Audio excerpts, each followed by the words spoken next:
Hi, thanks for stopping by. Today I'm going to show you how to make these paper star ornaments. And as you can see, you can make them in different sizes. I have a 3-inch size one right here, and then this little guy here is 2 inches. And this shows what it's like when it's all folded up. So let's go ahead and get started. You actually don't need a lot of supplies for this project. You're going to need double-sided pattern paper, and I'm using our Believe paper, and it's the red plaid on the one side, and then this cute kind of whimsical striped with the scallop stripes on the back side. You're going to need 5 of those, and we're going to do a 3x3 size. So these are the 3x3 squares that I've done, and then you're going to need 2 pieces that are 1.5 inches. Basically what you're doing is you're doing half the size of your main squares. So since these are 3 inches, you're going to do these at 1.5. But if you were going to do like my 2-inch square that I did, or my 2-inch star that I did, you would do 2 inches for your 5 pieces and then 1 inch for your 2 small pieces. So what you're going to do then is we're going to go ahead and we're going to make the reverse of this star here. So what I've done is I have the nice cute stripes looking forward, and then the red plaid here is in the inside, and then again the stripes are on the other side. So we're going to have it so that the red plaid is the one that's showing in the front and the back here, and then the stripes are the ones that are here in the middle. So what we're going to do is we're going to take our paper that we're using, our double-sided, and the pattern that you want to show forward and on the back, as I was showing you, is the one that's going to go face down. So since we're going to have that red plaid, we're going to have that down. You're going to go ahead and fold your edges together so that it's in half. And you can use a bone folder if you want to get a nice crease, or you can just use your fingers. Then you're going to open it up, you're going to turn it 90 degrees, and you're going to do the same thing so that you're folding it in half, meeting those 2 ends together. Then you're going to go ahead and open it up so that the side that you want showing forward is facing upward, and then you're going to actually do a diagonal fold. You're going to take this corner here to the other corner so that you get a diagonal crease here. So then when you go ahead and open it up, you're going to see that those are going to want to fold together, and you're going to have a nice square. These kind of remind me of those little fortune tellers, those cookie catchers that kids make when you put a bunch of them together and then they open up. So that's that same kind of concept. So you're going to do that with all 5 of those. Again, you're going to fold it in half, the one direction, and then you're going to open it up, and you're going to fold it the other direction,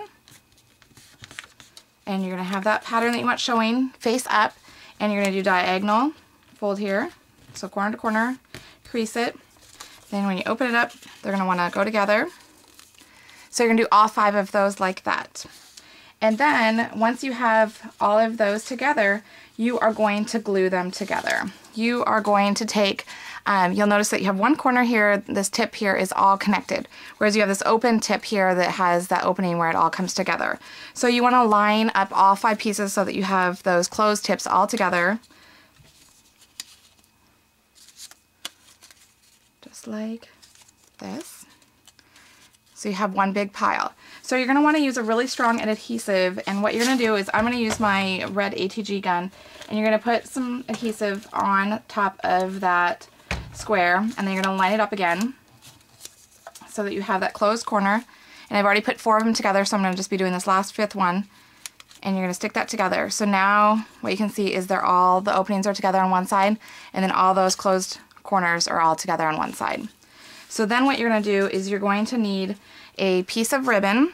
I did mine about 7-8 inches long, and I did the rickrack to go with that cute pattern. I liked how it had the scallops and stuff, so I thought it just kind of looked very festive with it. And you're going to need a big button. So the ribbon width that you're using is really going to depend on the size button you're using, because as the buttons obviously get smaller, the holes in the buttons get smaller. Like for example, here in my small one, I had really small holes in this button, so I had to use hemp, which works just fine. The only problem is that it doesn't lie as flat as ribbon, but it's going to still be just as nice. So what you're going to do is you're going to go ahead and thread that ribbon through like I've done here.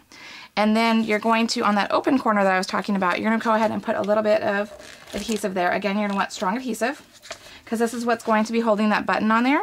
So you're going to go ahead and stick that on there. And then those 2 pieces that I told you that were half the size, those are going to be what covers up that ribbon. So that's going to go directly on top of there. So you're going to just go ahead and put adhesive on that, so that you can go ahead and cover up that ribbon so that no one can see that that's how you've attached it. And then you'll just rotate it, put some more adhesive on there, make sure that your button is facing the right way. There you go. And then you're going to go ahead and put adhesive on your other one. There you go. So now you've got your ribbon. So when you open it like this and you meet the two ends together, you've got your star. So you've got the nice inverted star on the one side, and then you've got your stripes here. And then what you do is you just go ahead and close the button, and that holds it together. So you've got your two stars and then your nice pattern there.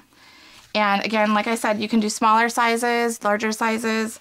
It's all just making those two final squares half the size of your large squares that you're folding. So I hope you've enjoyed it. Have fun making it, and thanks for stopping by.